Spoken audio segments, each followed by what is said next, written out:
Bible के उत्पत्ति का अध्याय 38 एक ऐसा खंड है जिसे पढ़ते हुए लोग अक्सर रुक जाते हैं। कुछ इसे असुविधाजनक समझते हैं, कुछ भ्रमित हो जाते हैं और कई इसे बिना गहराई से समझे छोड़ देते हैं। लेकिन यदि कोई ध्यानपूर्वक इसे पढ़े तो यह अध्याय एक ऐसी स्त्री की कहानी को प्रकट करता है जो न केवल पितृसत्तात्मक समाज की परछाई में खड़ी रही, बल्कि परमेश्वर की योजना में एक विशेष स्थान पाने वाली साबित हुई। उसका नाम था तामार। कहानी की शुरुआत यहूदा से होती है। यहूदा याकूब का चौथा पुत्र था और यूसुफ के साथ जो कुछ हुआ था उसमें उसकी भूमिका निर्णायक थी। जब यूसुफ को उसके भाइयों ने कुएं में डाला और बेचने की योजना बनाई तो यहूदा ही था जिसने प्रस्ताव दिया कि उसे मारने के बजाय इस्माइलियों को बेच दिया जाए। उस घटना के बाद याकूब का घर शोक में डूब गया और शायद अपराध बोध की भावना में यहूदा ने अपने भाइयों से कुछ दूरी बना ली। उत्पत्ति 38 का 1 में लिखा है, उन दिनों में यहूदा अपने भाइयों से अलग होकर अदुल्लामी नाम के एक पुरुष के पास गया। यहूदा ने वहीं एक कनानी स्त्री से विवाह किया जिसका नाम बाइबल नहीं बताती, पर उसे शूआ की बेटी कहा गया है। उस स्त्री से यहूदा को 3 पुत्र हुए। पहला एर, दूसरा ओनान, तीसरा शेला। समय के साथ ये तीनों पुत्र बड़े हुए और जब एर विवाह योग्य हुआ तो यहूदा ने उसके लिए एक स्त्री को चुना, तामार। तामार अब यहूदा के कुल में प्रवेश कर चुकी थी। एक विदेशी स्त्री, संभवतः कनानी या आसपास के किसी राष्ट्र से, पर उसने इज़राइल के धर्म और रीति को स्वीकार किया। एक नई बहू के रूप में वह परिवार का हिस्सा बन चुकी थी और समाज की दृष्टि में उसका एकमात्र उद्देश्य था वंश को आगे बढ़ाना। लेकिन तामार के साथ जो हुआ वह उस युग में भी एक असामान्य बात थी। बाइबल कहती है, परंतु यहूदा का जेठा एर यहोवा की दृष्टि में दुष्ट था, इसलिए यहोवा ने उसे मार डाला। यह छोटा सा वाक्य गहराई से भरा है। एर कैसे दुष्ट था? क्या वह निर्दयी था? क्या उसने तामार को अपमानित किया? क्या उसने अपने परिवार को कलंकित किया? इसका कोई स्पष्ट वर्णन नहीं मिलता, लेकिन इतना निश्चित है कि उसकी बुराई ऐसी थी कि परमेश्वर की दृष्टि उसे सहन न कर सकी। और इजरायलियों की पहली पीढ़ी में से यह पहला व्यक्ति था जिसे परमेश्वर ने सीधे दंड देकर मृत्यु दी। अब तामार विधवा हो गई। एक नई स्त्री जो वंश को आगे बढ़ाने के लिए ब्याही गई थी, अब एकाएक शोक और अपमान की स्थिति में आ खड़ी हुई। उस समय की यहूदी व्यवस्था में एक सिद्धांत था जिसे लेवीर विवाह कहा जाता था। यदि किसी पुरुष की मृत्यु हो जाती और उसके कोई संतान न होती तो उसका छोटा भाई उस स्त्री से विवाह करता ताकि संतान उत्पन्न होकर मृत भाई के नाम से गिनी जाए और उसका वंश न मिटे। यह प्रथा कड़वी थी, विशेषकर छोटे भाइयों के लिए, क्योंकि वे जानते थे कि जो संतान होगी वह उनकी नहीं मानी जाएगी। परंतु यह प्रथा परमेश्वर की व्यवस्था का एक पवित्र अंग थी जो नारी की सुरक्षा, परिवार की प्रतिष्ठा और वंश के संरक्षण के लिए आवश्यक थी। यहूदा ने अपनी विधवा बहू तामार को अपने दूसरे पुत्र ओनान से ब्याह दिया। अब ओनान की परीक्षा थी। ओनान जानता था कि यदि वह तामार से संतान उत्पन्न करता है तो वह उसके बड़े भाई एर के नाम से जानी जाएगी और शायद वह यहूदा की संपत्ति, अधिकार और वंश में अपने हिस्से को खो देगा। बाइबल स्पष्ट रूप से कहती है, जब वह अपनी भाई की पत्नी के पास गया तो उसने जानबूझकर वीर्य को भूमि पर गिरा दिया ताकि उसके भाई के लिए वंश न हो। यह केवल शारीरिक कार्य नहीं था, यह आत्मिक धोखा था। ओनान ने तामार के साथ यौन संबंध बनाए लेकिन हर बार वीर्य को नष्ट कर दिया। उसने तामार को एक पत्नी के रूप में सम्मान नहीं दिया और उसने परमेश्वर की व्यवस्था को जानबूझकर ठुकरा दिया। परिणाम, जो उसने किया वह यहोवा को अप्रिय लगा, इसलिए उसने उसको भी मार डाला। अब तामार 2 बार विधवा हो चुकी थी। दोनों बार उस पर कोई दोष नहीं था, लेकिन समाज की दृष्टि में शायद वह अशुभ मानी जाने लगी। अब केवल सबसे छोटा पुत्र शेला बचा था। यहूदा ने तामार से कहा, तू अपने पिता के घर में विधवा बनकर बैठ जा जब तक मेरा पुत्र शेला बड़ा हो न जाए। यह एक वादा था, लेकिन उसका मन सत्य से बहुत दूर था। वास्तव में यहूदा अब तामार को अपने पुत्रों की मृत्यु का कारण मानने लगा था। उसने स्वयं के दोष को स्वीकार नहीं किया, न ही अपने बेटों की दुष्टता को पहचाना। उसने बस तामार को दोषी ठहराया। तामार चुप रही, उसने कोई प्रतिकार नहीं किया। वह अपने पिता के घर लौट गई और प्रतीक्षा करने लगी। एक स्त्री जिसने सब कुछ खो दिया था, पति, सम्मान, भविष्य, अब केवल एक वचन पर जी रही थी, लेकिन वचन टूट गया। समय बीत गया, शैला बड़ा हो गया, पर विवाह नहीं हुआ। तामार को अब यह स्पष्ट हो गया कि यहूदा उसे धोखा दे चुका है। परमेश्वर ने तामार के अंदर धैर्य के साथ साथ साहस भी रखा था। जब तामार को पता चला कि यहूदा अपने भेड़ों की कटाई के लिए तिम्मना जा रहा है, तो उसने एक निर्णय लिया जो साहसी था, जोखिम भरा था, परंतु धार्मिक रूप से सही था। उसने अपने विधवा के वस्त्रों को त्याग दिया और एक घूंघट ओढ़कर मार्ग पर बैठ गई। यह कोई छल नहीं था, यह एक मांग थी, धर्म की, न्याय की, अधिकार की। यहूदा ने उसे देखा और नहीं पहचाना। उसने तामार को एक वेश्या समझा और संबंध की इच्छा प्रकट की। तामार ने कहा, क्या तू मुझे कुछ देगा?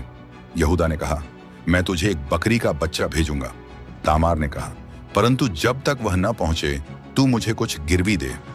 तामार ने 3 चीजें ली, यहूदा की अंगूठी, उसकी कमरबंद, उसकी छड़ी। ये वस्तुएं किसी भी व्यक्ति की पहचान और अधिकार को दर्शाती थीं। यहूदा ने उसे सारी वस्तुएं सौंप दी और संबंध बनाया। वह नहीं जानता था कि वह अपनी ही विधवा बहू से यह कर रहा है। कुछ समय बाद तामार गर्भवती हो गई। जब यहूदा को खबर मिली कि तामार व्यभिचारिणी हो गई है और गर्भवती है, तो वह क्रोधित हो गया। उसने वही किया जो समाज करता है, जल्दी न्याय देना, बिना सत्य जाने। उसने कहा, उसे बाहर निकालो और जला दो। लेकिन जब तामार को लाया गया, उसने कुछ नहीं कहा, बस उसने एक संदेश भेजा, जिस पुरुष की ये वस्तुएं हैं, मैं उससे गर्भवती हुई हूं। और उसने यहूदा की अंगूठी, कमरबंद और छड़ी सबके सामने रख दी। यहूदा स्तब्ध रह गया और फिर जो उसने कहा वह आज भी गूंजता है। यहूदा ने कहा, वह मुझसे अधिक धर्मी है। समय बीता और तामार ने जुड़वां पुत्रों को जन्म दिया, पेरेस और जेरह। पेरेस से आगे चलकर वही वंश बढ़ा जिससे दाऊद राजा और फिर अंततः यीशु मसीह का जन्म हुआ। तामार एक विदेशी, एक विधवा, एक उपेक्षित स्त्री। परमेश्वर ने उसे चुना, न्याय दिलाया और उसे मसीह के वंश की माताओं में स्थान दिया। परमेश्वर उन लोगों को देखता है जिन्हें दुनिया अनदेखा करती है।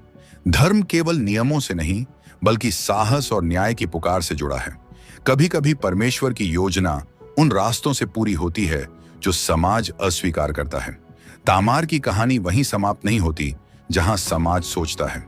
उसकी चुप्पी, उसका अपमान और उसका साहस केवल एक व्यक्तिगत न्याय की प्राप्ति नहीं थी, वह परमेश्वर की गूढ़ योजना का आरंभ था।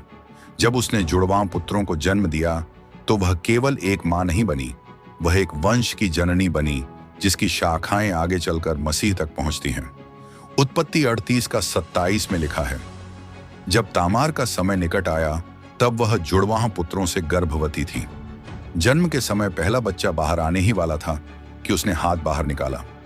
दाई ने उस पर लाल धागा बांध दिया ताकि बाद में पहचान हो सके, लेकिन तुरंत वह हाथ वापस खींचा गया और दूसरा बच्चा पहले निकल आया। दाई ने आश्चर्य से कहा, तू क्या बड़ी ताकत से आगे निकल आया? इसलिए उसका नाम पड़ा पेरेस, अर्थात फटना, मार्ग बनाना। इस घटना में एक गहरी आत्मिक सच्चाई छिपी है। परमेश्वर के चुने हुए लोग केवल व्यवस्था से नहीं, अनुग्रह और उद्देश्य से जन्म लेते हैं। पेरेस का जन्म असामान्य था, पर उसके साथ ही एक नया मार्ग खुला जिसे स्वयं परमेश्वर ने नियुक्त किया था। पेरेस एक ऐसा नाम बना जिसने केवल वंश को नहीं, बल्कि एक नवीन धार्मिक परंपरा को जन्म दिया। बाइबल में कई वंशावलियां पेरेस से शुरू होती हैं। जब रूत की पुस्तक के अंतिम अध्याय में राजा दाऊद का वंश बताया जाता है, तो यह ऐसे शुरू होता है, पेरेस से हेस्रोन उत्पन्न हुआ, हेस्रोन से राम, राम से अम्मीनादाब। ये वंशावली केवल नामों की श्रृंखला नहीं है, ये उन व्यक्तियों की कहानी है जो संसार में सामान्य थे, पर परमेश्वर की दृष्टि में विशेष थे। वे खेतों में काम करने वाले, जंगलों में चरवाहे, युद्ध में सैनिक और कभी-कभी केवल विश्वास से भरपूर लोग थे। हेस्रोन, पेरेस का पुत्र। बाइबल में इसके जीवन का विशेष वर्णन नहीं मिलता, पर वह कनान में बसने वाले प्रारंभिक इजरायलियों में से एक था।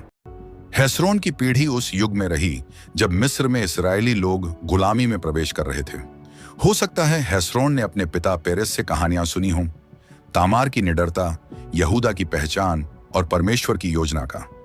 राम, हेस्रोन का पुत्र। उसका नाम ऊंचाई या गौरव का सूचक है। राम की पीढ़ियां मिस्र की दास्ता की गहराई में पली बढ़ी। और परमेश्वर की प्रतिज्ञाएं उनके लिए केवल यादें बनकर रह गई थीं।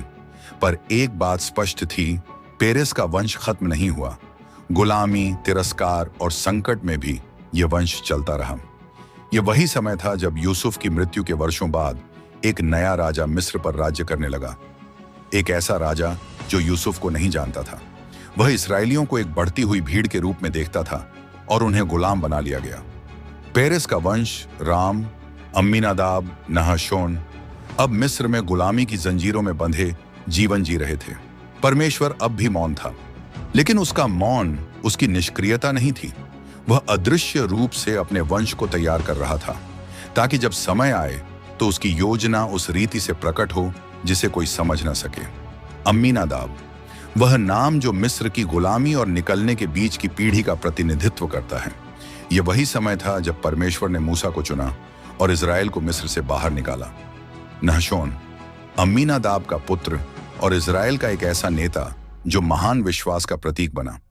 जब इजरायली लोग मिस्र से निकलकर यर्दन नदी के पार खड़े थे, तो इतिहासकार और यहूदी परंपरा कहते हैं कि नहशोन ही वह व्यक्ति था जो विश्वास के साथ सबसे पहले जल में उतरा। उसके पैर जैसे ही जल में डूबे, यर्दन की लहरें पीछे हट गईं।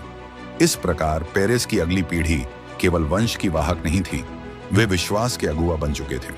नहशोन का पुत्र सलमोन था, जो अब कनान में स्थायी हो गया था। इसी वंश में एक नई कहानी उभरती है, जो न केवल आश्चर्यजनक है, बल्कि एक विदेशी स्त्री को परमेश्वर के महान कार्यों में सम्मिलित करती है। राहाब, जब यरीहो की दीवारों को गिराने के लिए इजरायली गुप्तचर भेजते हैं, तो राहाब नाम की एक स्त्री उनकी सहायता करती है। राहाब यरीहो की एक व्यभिचारिणी थी, पर उसमें विश्वास था। उसने यह स्वीकार किया, मैं जानती हूं कि तुम्हारा परमेश्वर ही सच्चा परमेश्वर है। बाइबल की परंपरा के अनुसार सलमोन ने राहाब से विवाह किया। उनके पुत्र का नाम था बोअज। बोअज एक समृद्ध व्यक्ति, एक धर्मी पुरुष, जिसने एक और विदेशी स्त्री को अपनाया, रूथ, जो मोआब की स्त्री थी। रूथ की कहानी हमें बाइबल की सबसे सुंदर पुस्तकों में से एक में मिलती है। वह एक स्त्री थी जिसने अपनी सास नाओमी के साथ निष्ठा से कहा था, तेरा परमेश्वर मेरा परमेश्वर होगा, जहां तू जाएगी मैं भी वहीं जाऊंगी। बोअज और रूथ के बीच का विवाह पुनः वही लेवीर विवाह की व्यवस्था में होता है। यह एक संकेत है कि तामार की कहानी की गूंज इस युग में भी जारी थी। बोअज और रूथ के पुत्र का नाम था ओबेद। ओबेद से हुआ यिशै और यिशै से हुआ दाऊद राजा। दाऊद वह राजा जो परमेश्वर के मन के अनुसार था। तामार से शुरू हुआ यह वंश अब उस सिंहासन पर बैठ गया था जिसे परमेश्वर ने अनंत काल के लिए स्थिर करने का वचन दिया। परमेश्वर ने नातान भविष्यद्वक्ता के द्वारा दाऊद से कहा, तेरे वंश में से एक को मैं स्थिर करूंगा और उसका राज्य सदा बना रहेगा। यही प्रतिज्ञा अंततः मसीह यीशु में पूरी हुई। परमेश्वर की योजना समय से परे होती है। एक स्त्री का साहस कई पीढ़ियों तक इतिहास को बदल सकता है। जो समाज में उपेक्षित होते हैं, परमेश्वर उन्हें अपनी योजना के केंद्र में रखता है। तामार, राहाब और रूथ तीनों स्त्रियां विदेशी, उपेक्षित और साहसी थीं, और इन तीनों को मसीह के वंश में स्थान मिला। परमेश्वर का मार्गदर्शन रक्त रेखा से नहीं, विश्वास और निष्ठा से चलता है।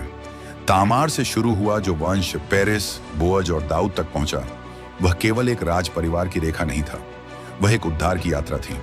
यह यात्रा यह दिखाती है कि कैसे परमेश्वर मनुष्य की दुर्बलता, पाप और टूटे संबंधों के मध्य से भी एक शुद्ध, अनंत और पवित्र योजना को पूर्ण करता है।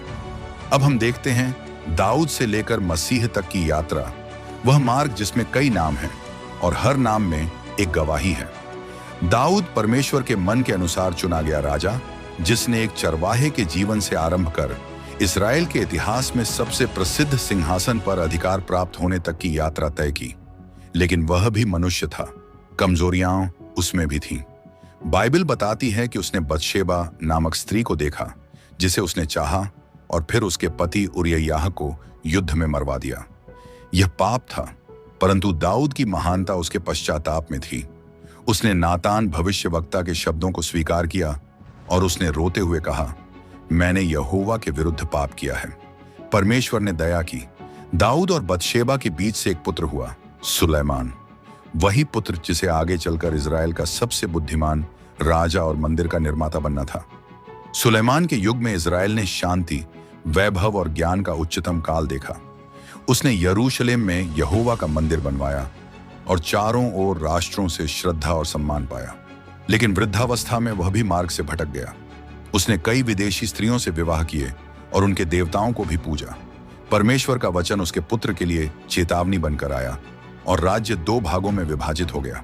उत्तर में इस्राएल, दक्षिण में यहूदा। यहीं से शुरू होता है वह काल जो बाइबल की राजाओं की पुस्तक में वर्णित है, जहां राजा आते हैं, कुछ धर्मी होते हैं, कुछ पापी, कुछ थोड़े समय के लिए चमकते हैं और कुछ अपने पापों से राष्ट्र को अंधकार में ले जाते हैं। परंतु परमेश्वर की दृष्टि कभी नहीं हटती। सुलेमान से आगे वंश चलता रहा, सुलेमान से रहबाम, रहबाम से अबिय्याह, अबिय्याह से आसा, और इसी प्रकार कई पीढ़ियां। हर राजा में एक बात सामान्य थी, परमेश्वर ने दाऊद की प्रतिज्ञा को नहीं तोड़ा। जब कभी कोई राजा परमेश्वर के विरुद्ध चलता, तब भी यहोवा कहता था, मैं यह कार्य दाऊद के कारण नहीं करूंगा। एक बार फिर यह स्पष्ट होता है, तामार की गाथा से उत्पन्न यह वंश केवल मनुष्यों द्वारा नहीं, परमेश्वर के अनुग्रह द्वारा जीवित रखा गया। समय बीतता गया और यहूदा का राष्ट्र भी अब परमेश्वर से भटक गया। यरूशलेम भ्रष्टाचार और मूर्ति पूजा से भर गया। फिर बाबुल का राजा नबूकदनेस्सर आया और यरूशलेम को नष्ट कर दिया। मंदिर नष्ट कर दिया गया, राजा बंधक बनाए गए और यहूदी लोग निर्वासित हो गए। उसी समय का वर्णन हम मत्ती 1 में पाते हैं। निर्वासन के समय यकुन्याह से शालतियल उत्पन्न हुआ, शालतियल से जरुब्बाबेल। यह वंश अब एक महल से नहीं, विदेश की जमीन पर संघर्ष के बीच जी रहा था, लेकिन परमेश्वर का वचन अब भी जीवित था। जरुब्बाबेल एक निर्वासित राजा का वंशज, वह व्यक्ति था जिसे परमेश्वर ने वापसी का नेतृत्व करने को कहा। हग्गै नबी ने कहा, हे जरुब्बाबेल, मैं तुझे अपनी अंगूठी की नाई रखूंगा। अर्थात परमेश्वर की मुहर, उसकी योजना अब भी इस वंश पर कायम है। मलाकी भविष्यद्वक्ता के बाद बाइबल की भविष्यवाणियों की आवाज 400 वर्षों तक मौन हो गई। इस बीच यहूदी लोग रोमी शासन में जीने लगे। राजा नहीं था, मंदिर में महायाजक विदेशी शक्तियों से नियुक्त होते थे और पूरा समाज एक उद्धारकर्ता की प्रतीक्षा में था। पर उस मौन के बीच परमेश्वर की योजना एक स्त्री के गर्भ में आकार ले रही थी। मत्ती 1 का 16 में वंशावली के अंतिम शब्द आते हैं। याकूब से यूसुफ उत्पन्न हुआ जो मरियम का पति था, जिससे यीशु उत्पन्न हुआ जो मसीह कहलाता है। यह एक साधारण वाक्य नहीं है, यह तामार की चुप्पी से लेकर यीशु के जन्म तक की एक यात्रा का समापन है। तामार उपेक्षित और साहसी, राहाब विदेशी और विश्वासिनी, रूथ विधवा और निष्ठावान, बतशेबा अपमानित और पुनर्स्थापित, मरियम एक कन्या जो परमेश्वर की आज्ञा पर हाँ कहती है। परमेश्वर ने न केवल पुरुषों को बल्कि स्त्रियों को भी इस वंश की रीढ़ बनाया। यीशु राजा बनकर आया, पर न तो सोने के सिंहासन पर, न तलवार लेकर। वह क्रूस पर चढ़ा और वहां उसने वह कार्य पूर्ण किया जो किसी और से न हो सकता था। पाप का दंड चुकाया, उद्धार का मार्ग खोला। यह वंश जो अपमान, दोष, धोखे और विदेशी स्त्रियों से भरा था, अब उस मुकुट से सुशोभित हुआ जो पवित्रता और अनुग्रह का प्रतीक था। परमेश्वर की योजना समय, पाप और समाज की सीमाओं से परे होती है।